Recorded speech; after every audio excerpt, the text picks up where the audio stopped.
কি জানলেন আপনারা? আমরা আজকে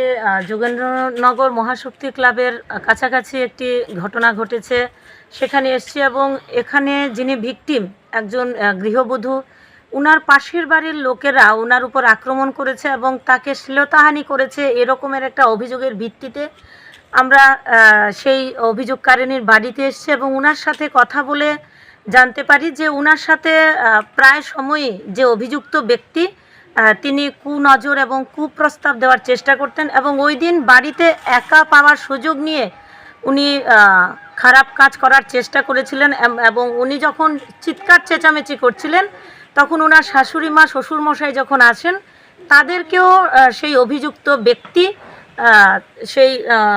তাদেরকে ধাক্কা মেরে ফেলে দেন এবং সেই মহিলাকে যেন এই ঘটনাটি উনি না বলেন কাউকে,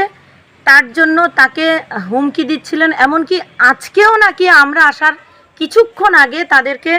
ধমকাধমকি করছিলেন যে এটা যাতে কোনোভাবেই কেস না হয়, এর মামলার নিষ্পত্তি চান, ওরা মীমাংসা চান। কিন্তু রাজ্য মহিলা কমিশন কিন্তু এই ধরনের মামলা যেখানে শ্লীলতাহানি এবং একজন মহিলার উপর মারধর হয়েছে, এক্ষেত্রে মীমাংসার প্রশ্নই ওঠে না, কারণ আর্থিক লেনদেনের বিনিময়ে একজন মহিলার সম্মান ফিরে পাওয়া যায় না। সেই জন্য রাজ্য মহিলা কমিশন সেই অভিযোগকারিনীর সঙ্গে থাকবে এবং উনি যেন সুষ্ঠু বিচার পান সেই দিকে রাজ্য মহিলা কমিশন কাজ করবে এবং যে ব্যক্তি যে সেই উত্তম দেবনাথ নামে অভিযুক্ত ব্যক্তির বিরুদ্ধে সেই গৃহবধূর যে অভিযোগ, উত্তম দেবনাথের যাতে সুষ্ঠু বিচার হয়, সঠিক শাস্তি যেন হয়, সেই লক্ষ্যে রাজ্য মহিলা কমিশন কাজ করবে।